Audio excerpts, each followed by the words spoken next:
আসসালামু আলাইকুম, আপনাদের সকলকে স্বাগত জানাচ্ছি আমার এই ব্র্যান্ড নিউ দার্জিলিং ব্লকে। ভারতের পশ্চিমবঙ্গের অন্যতম পর্যটন কেন্দ্র হচ্ছে এই দার্জিলিং। এই দার্জিলিংয়ের অপরূপ মায়ায় যে কেউ প্রেমে পড়তে বাধ্য। ভারত ও বাংলাদেশের সকল ভ্রমণ পিপাসুর অন্যতম পছন্দের স্থান হচ্ছে এই প্রকৃতি ঘেরা মায়াবী দার্জিলিং। সকল ভ্রমণ পিপাসুর মতো আমিও দার্জিলিংয়ের উদ্দেশ্যে বেরিয়ে পড়ি। শিলিগুড়ি থেকে দার্জিলিংয়ের আঁকা বাঁকা উঁচু নিচু পাহাড়ি পথটাই যেন মনের মাঝে দোলা দেয়। দুই পাশে ঘন জঙ্গল, মাঝখান দিয়ে এঁকে বেঁকে চলে গেছে রাস্তা। দেখলেই মনে অন্যরকম এক প্রশান্তি লাগে। পাহাড়, জঙ্গল, নদী এসব দেখতে দেখতে কখন যে 3 ঘন্টা পেরিয়ে আমরা দার্জিলিং পৌঁছে যাই সেটা বুঝতেই পারিনি। বলে রাখা ভালো, শিলিগুড়ি থেকে দার্জিলিং প্রায় 63 কিলোমিটার, সময় লাগে প্রায় 3 ঘন্টার মতো। দার্জিলিং নেমেই আমরা একটা হোটেল বুক করি, পরবর্তী দিনের জন্য একটা ক্যাব বুক করে রাতের খাবার খেয়ে ঘুমিয়ে পড়ি। আমরা এখন দার্জিলিং সিটি ট্যুরের জন্য বেরোচ্ছি। এখন বাজে প্রায় রাত 4টা। আমরা বেরিয়ে যাচ্ছি সিটি ট্যুরের জন্য। এখন যাব হচ্ছে টাইগার হিলে সূর্যোদয় দেখার জন্য। আমরা যাচ্ছি এখন ক্যাবের জন্য। ক্যাব চলে এসেছে, প্রায় মেন রুটে আছে এখন। আর সাথে আছি আমি, রাজু ভাই। একটু হাই বলে দেন। হাই বলে দেন। Hi, good morning Darjeeling. Good morning Darjeeling. পাহাড়, ঝর্ণা, গাছপালা মিলে এমন এক পরিবেশ, কেউ একবার গেলে তার আর ফিরে আসতেই মন চাইবে না। মনে হয় একটা ছোট কুটির বানিয়ে সেখানেই থেকে যাই। প্রায় 200 বছর আগে ব্রিটিশরা এই পরিকল্পিত শহরটি তৈরি করেছিল, যেটি আজও বিশ্বের যে কোনো উন্নত শহরের সাথে তুলনা করা যায়। গতকাল বিকালেই আমরা 3000 রুপি দিয়ে একটা ক্যাব বুক করি সারাদিনের জন্য। ক্যাবটি প্রায় চলে এসেছে, আমরা এখন ক্যাবে উঠব। আমাদের ক্যাবের ড্রাইভারটা ছিল নেপালি, খুবই ভদ্র একটা ছেলে। আমাদের প্রত্যেকটা স্পটেই সে খুব হেল্প করেছে।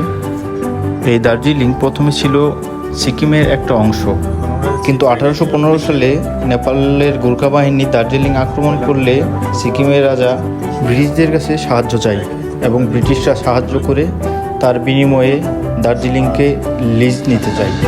সিকিমের রাজা তাদের সাহায্যে খুব খুশি হয়ে অনির্দিষ্টকালের জন্য দার্জিলিং ব্রিটিশদের কাছে লিজ দিয়ে দেয়। লিজ নিয়ে ব্রিটিশরা চা এবং রেল শিল্পে বিপ্লব ঘটায় এবং পরবর্তীতে ব্রিটিশরা বিভিন্ন কৌশলে দার্জিলিংকে পুরোপুরি দখল করে নেয়। আমরা এখন যাচ্ছি টাইগার হিলে।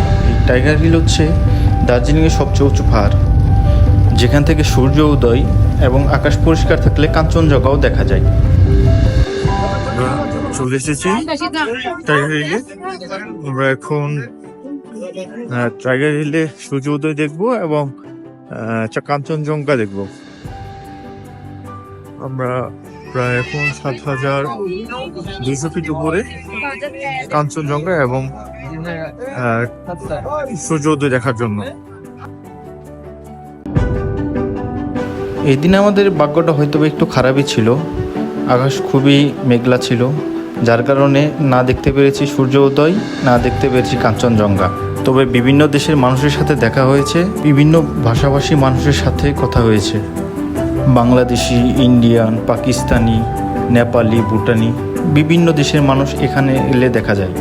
সকালের নাস্তা টাইগার হিলে শেষ করে পরবর্তী গন্তব্য জাপানিজ টেম্পলের উদ্দেশ্যে রওনা দিই।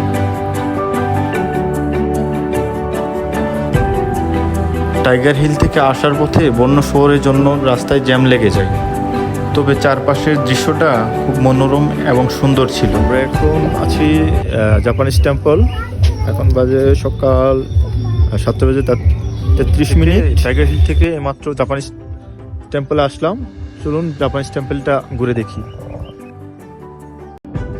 এই জাপানিজ টেম্পল 1972 সালের 3 নভেম্বর জাপানের অর্থায়নের কাজ শুরু হয় এবং 1992 সালের 1 নভেম্বর উদ্বোধন করা হয়।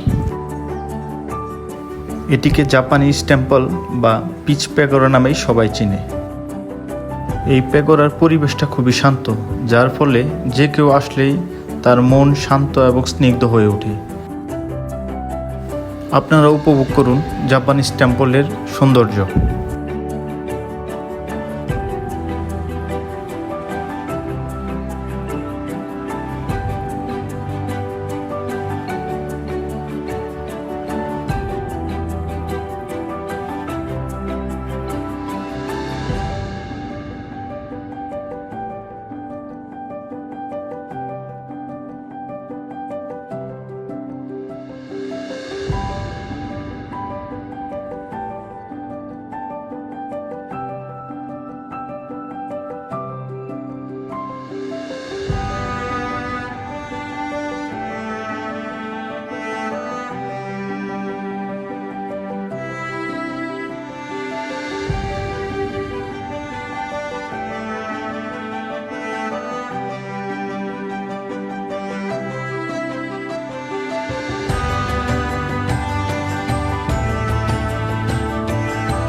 জাপানিজ টেম্পল ঘোরা শেষ করে আমরা চলে আসি ঘুম স্টেশনে।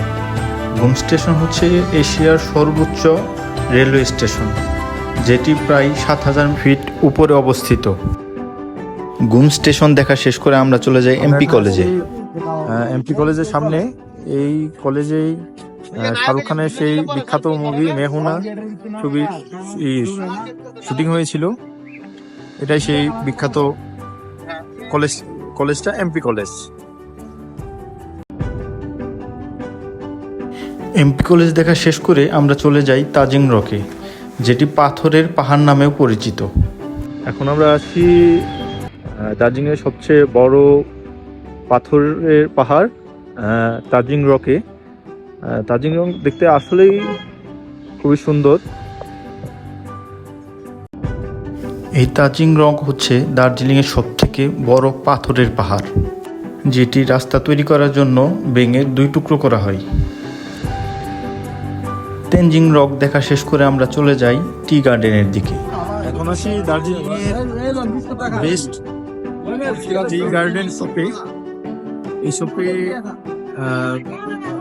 একদম অথেন্টিক টি যত আছে সব পাওয়া যায় এখানে।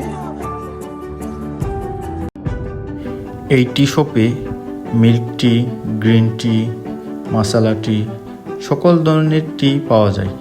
এটি আপনার সামনে প্যাকেট করে আপনাকে দেবে। তাছাড়া এই শপে চা টেস্ট করার অপশন আছে, চা টেস্ট করে তারপরও নিতে পারেন। এই সবগুলোর পিছনেই রয়েছে টি গার্ডেন, যেটা কল্পনার মতো সুন্দর। আপনি নিজ চোখে না দেখলে বিশ্বাসই করবেন না যে পৃথিবীতে এত সুন্দর একটা জায়গা আছে, যেটা অসম্ভব রকম সুন্দর এবং মায়াবী। এমন স্নিগ্ধ এবং মায়াবী পরিবেশ দেখে মনে হচ্ছিল ছোট্ট একটা কুঁড়েঘর বানিয়ে এখানেই জীবন পার করে দিই। অসম্ভব এক মায়া এই দার্জিলিংয়ের জন্য কখন যে জন্মে গিয়েছে সেটা বুঝতেই পারিনি। টি গার্ডেন থেকে আমরা চলে আসি গুম মনিস্ট্রিতে, যেখানে বৌদ্ধ সারা বিশ্বের জন্য শান্তির বার্তা প্রদান করে।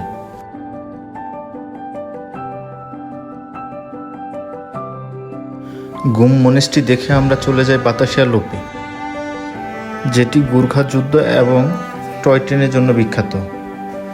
প্রত্যেক টয় ট্রেনে আসা এবং যাওয়ার সময় এই জায়গায় এসে স্টপেজ দেয় 20 মিনিটের জন্য।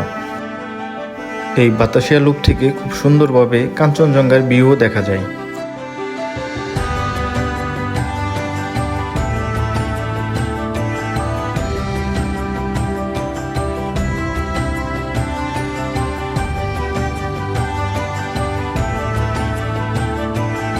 বাতাসিয়া লুপ দেখা শেষ করে প্রকৃতি দেখতে দেখতে আমরা চলে আসি দার্জিলিং নিউ মার্কেটে।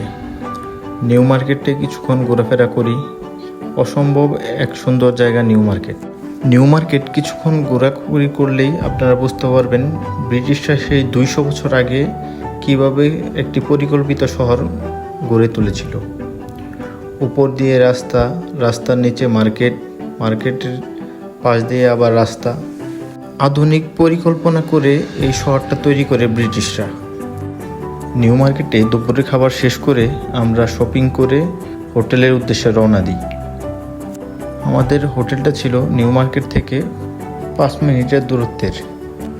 হোটেলে এসে হিমালয়ের ঠান্ডা এবং নির্মল হাওয়ায় নিজেকে রিফ্রেশ করে নিই। আজকের মতো এখানে শেষ করছি আমার এই ব্লগটি। যদি আপনাদের আমার এই ব্লগটি ভালো লেগে থাকে তবে অবশ্যই লাইক, কমেন্ট এবং সাবস্ক্রাইব করবেন। ধন্যবাদ সবাইকে।